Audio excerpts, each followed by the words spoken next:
Hello everyone, আশা করি তোমরা খুব ভালো আছো। লাইভ স্লেশনে তোমাদের অনেক অনেক স্বাগত। আজ সোমবার সারাটা দিন কি করছি না করছি সবটাই তোমাদের সাথে শেয়ার করতে থাকবো। তো পুরো ভিডিওটা দেখতে থাকো, আশা করি ভালো লাগবে। রবিবার পরে যখন সোমবার আসে তখনই মনে হয় যেন অনেকটা ব্যস্ততার সাথে দিনটা শুরু হলো। রীতিমতো তাই হলো। আজকে পুজোর এক্সাম আছে, তাই দেখো সকাল সকাল ঘুম থেকে উঠে এখন কিছু টুকিটাকি কাজ করে রান্নাঘরে চলে এসেছি বোজোর টিফিন রেডি করতে। তো ওইদিকে বোজোর বাবাও উঠে গেছে, আমি ওঠার পরেই দেখছি ও উঠে এসছে। তো এদিকে দেখো টিফিন রেডি করা, বোজোকে খাওয়ানো সমস্তটা হয়ে গেছে। এখন বোজোর স্কুল যাওয়ার টাইমও প্রায় হয়ে গেছে, এখন রেডি করিয়ে দিচ্ছি। আর আজকে আছে বোজোর সেকেন্ড ল্যাঙ্গুয়েজ, মানে হচ্ছে বেঙ্গলি এক্সাম। আর বেঙ্গলি এক্সাম মানে একটু চিন্তার বিষয়টা বেশি, কারণ হচ্ছে একটু স্পেলিং মিস্টেক করা বেশি, সেটা নিয়ে ভয় হয়। কিন্তু আলটিমেট এক্সামের সময় খুব একটা যে ভুল করে ওঠে তা নয়, কিন্তু তাও আর কি, মানে মা বাবার যেটা চিন্তা থাকে, মানে মায়েরই চিন্তাটা বেশি, যেহেতু মানে আমার কাছে পড়ে, তো পুরো চিন্তা ভাবনাটা যেন আমারই বেশি। ওর বাবা একদমই ওইসব নিয়ে চিন্তা করে না, কোনো কিছু না। তো আমারই একটু চিন্তাটা বেশি হয় এইসব নিয়ে। তো দেখো ও তো স্কুলে চলে গেছে। এদিকে তাড়াতাড়ি করে আমি আজকে জামা কাপড়গুলো সব কেচে ছাদে নিয়ে এসেছি মেলতে, কারণ হচ্ছে অনেকগুলো জামা কাপড় হয়েছে আর বেশ মেজে করা রয়েছে। ছাদে এসেও বেশ ভালো লাগছে, মনটা নতুনত্বের ছোঁয়া লাগছে, একটু নতুন নতুন ব্যাপার লাগছে। তো দেখো সব জামা কাপড়গুলো মেলে দিয়েছি, এখনও আরও অনেক কিছু আছে। আসলে শীতটা চলে গেছে, তো মানে কিছু টুকিটাকি যে শীতের জিনিসগুলো ছিল, তারপরে কিছু হালকা পাতলা ব্ল্যাঙ্কেট ছিল যেগুলো গায়ে দেওয়া হচ্ছে না, সেগুলো ভেবেছিলাম কেচে দেবো। তা ভাবছি যে একসাথে সব কাচাকুচি করে দিলে পরে মেলবোটা কোথায়, অসুবিধা হবে। ওদিকে শাশুড়ি মা শ্বশুরমশাইয়ের জামা কাপড়গুলো আছে, সেগুলোও তো মেলার জন্য কিছুটা জায়গা রাখতে হবে। তাই ভাবলাম কিছুটা আজকে মানে কেচে দিই, আর কম্বলগুলো কালকে একটা করে, মানে প্রতিদিন একটা করে কেচে দেবো। এবার জায়গা মানে অনুযায়ী কতটা কি মানে মেলতে পারি সেই অনুযায়ী কাচাকুচি করে দেবো আর কি। সেই চিন্তা ভাবনা করে কম্বলগুলো আর আজকে কাচিনি, ওইগুলোকে রেখে দিয়েছি। ঠান্ডা তো প্রায় চলেই যাচ্ছে, আর ওই দোল পর্যন্তই হালকা পাতলা একটু ঠান্ডা অনুভব হবে, তারপরে আর কিছুই হবে না। তো এক এক করে জিনিসগুলো কেচে কুচে তুলে রাখলে পরেই ভালো, নয়তো সব জমতে থাকবে। তো এদিকে দেখো আমি ঘরে চলে আসলাম জামা কাপড়গুলো মেলে। তো ঘরটাকে এবার সব মুছে ঝাড় দিয়ে নিই।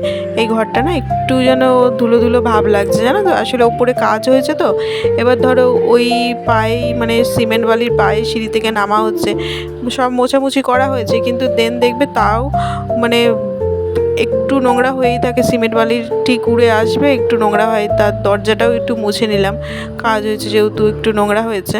তো সব মুছে পরিষ্কার করে দিয়ে চলে আসলাম। এবার নিচের ঘরের পরিষ্কারগুলো করে নিই।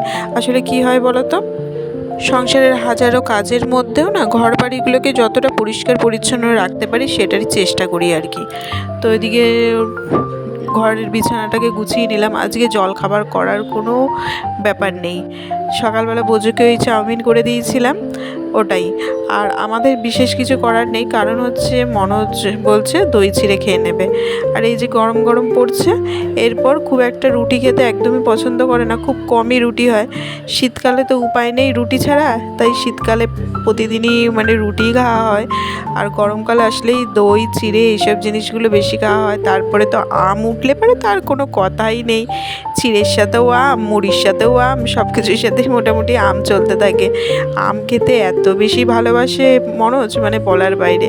আর বোঝোও ভালোবাসে, বোঝোর যে কোনো জিনিস একটু কয়েকদিন খুব মন দিয়ে ভালো লাগে, দিয়ে এত পরিমাণে খাবে, দেন তারপরে মানে জিনিসটা হেজে যায় আর কি।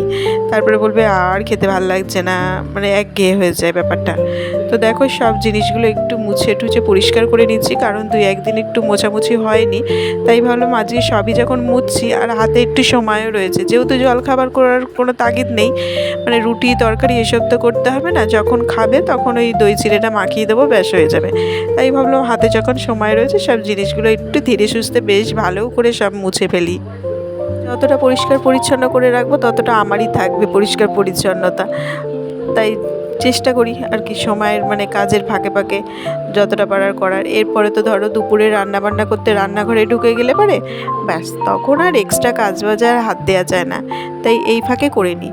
এই কাজগুলো কমপ্লিট করে নিয়ে তারপরে কি করব বলো তো, পুজো তো ওইদিকে এক্সাম দিতে চলে গেছে। পরের দিনের যে পরীক্ষা আছে সেই পরীক্ষার মানে কোশ্চেনগুলো সব খাতায় টুকে রেখে দেবো, তাহলে পরে আমার খুব সুবিধা হয় বিকেলের দিকে। আসলে ওরাও তো পড়তে আসে, টিউশন পড়তে আসলে পরে ওদের দিকে একটু ধ্যান দিতে হয়, ওদেরকেও কোশ্চেন টুকে দিতে হয়, ওদেরকেও মানে পড়া বোঝাতে হয়। সেই ফাঁকে যদি বোঝোকে আবার ধরি একটু সময়ের মানে ওলটপালট হয়ে যায়, ওকে বসিয়ে রাখতে হয় কিছুক্ষণ। তাই ভাবলাম যে কোশ্চেনগুলো সব টুকে রেখে দিলে পারে খুব সুবিধা হবে, ওকে লিখতে দিয়ে দেবো, ও ওদের মানে ওর মতো লিখতে থাকবে, আমি এদিকে ওদেরকে পড়াতে থাকবো। এই একটা খুব সুবিধা হয়ে যায়। তো এদিকে দেখো একটু চা করে খেয়ে নিলাম, দেন সকালের খাওয়া দাওয়া সমস্ত কিছু হয়ে গেছে। এখন চলে আসলাম রান্নাঘরে, নাও দুপুরে রান্নাবান্না নিয়ে। তো নোটে শাক ভাজছি। এই নোটে শাকটা আজকে বাজার থেকে শ্বশুরমশাই নিয়ে এসছে, আর এই নোটে শাকটা না হেবি সুন্দর খেতে, বেশ গলে যায় আর একটু মিষ্টি মিষ্টি ভাব, বেশ ভালো লাগে নোটে শাকটা। বেশ মানে কত রকমের নোটে শাক হয় জানি না, আরেক ধরনের নোটে শাক আছে, তবে ওটার থেকেও এই নোটে শাকগুলো খেতে বেশ ভালো লাগে। তো এদিকে শাক ভাজা তো প্রায় হয়ে গেছে, আর একটু রসুনটা বেশি করে দিয়েছি। রসুন দিয়ে শাক ভাজা করলে আমার মনে হয় কি রসুনটা একটু বেশি করে দিলে পারে বেশি ভালো লাগে, তাই একটু রসুনটা বেশি করে দিয়েছি। আর ওদিকে ভাতটাও হয়ে গেছে। ভাতটা প্রথমেই আজকে বসিয়ে দিয়েছি, এখন তো ঠান্ডাটা খুব একটা নেই, তাই জন্য ভাতটা প্রথম দিকেই বসিয়ে দিচ্ছি কয়েকদিন ধরে। আর শীত বেশি থাকলে পরে ভাতটা একটু দেরি করে বসাই যাতে গরমটা থাকে। আর 3টে পটল ছিল, পটলটা দিয়ে মনোজের জন্য শুধুমাত্র একটু পোস্ত করে দিলাম। পটল পোস্ত খেতে খুব ভালোবাসে। আসলে আগের দিন বাজার থেকে মনোজই পটল এনেছিল, তো গতকাল রাত্রেবেলা পটলের তরকারি হয়েছিল, তো 3টে পটল রাখা ছিল। তো এই 3টে পটল ভাবছি থাকলে পরে শুকোবে, আর 3টে কেই বা খাবে, সবার হবেও না। তো এটা ওটা যখন রান্না করছি পটলটা শুধু ওর জন্য পোস্ত করে দিই, তো পটল পোস্ত করে দিলাম। এদিকে শাশুড়ি মা আবার আজকে পাট শাক খাওয়ার ইচ্ছা হয়েছে, তো শাক তো দেখলে এক ধরনের শাক ভাজা করেছি, তো ওনার আজকে পাট শাক খাওয়ার ইচ্ছা হয়েছে, বললো একটুখানি পাট শাকের ঝোল করে দিও। তাই ওনার জন্য আবার এই যে পাট শাক বসিয়েছি। আসলে আমাদের বাড়িতে জানো তো খাওয়ার ইচ্ছাটা মানে অনুযায়ী রান্না করাটাও পদে পদে বেশ হয়ে যায়। তো এদিকে দেখো এঁচোড় চিংড়ি বসিয়ে দিয়েছি, আর কিছু রান্না করবো না, মাছ আজকে আর হচ্ছে না কোনো কিছু। তো এদিকে দেখো তোমাদের সাথে কথা বলতে বলতে এঁচোড় চিংড়িটাও নামিয়ে ফেলেছি। তো চলো আজকের মতন ভিডিওটা এখানেই শেষ করছি। যদি ভালো লেগে থাকে অবশ্যই লাইক, শেয়ার অ্যান্ড সাবস্ক্রাইব করে দিও। আর ভিডিওটা কেমন লাগলো অবশ্যই একটা কমেন্ট করে জানিও। তোমাদের কমেন্ট পড়তে আমার ভীষণ ভীষণ ভীষণ ভালো লাগে। তবে আবারও ফিরে আসছি নতুন কোনো ব্লগের সঙ্গে, ততক্ষণের জন্য টাটা, বাই বাই।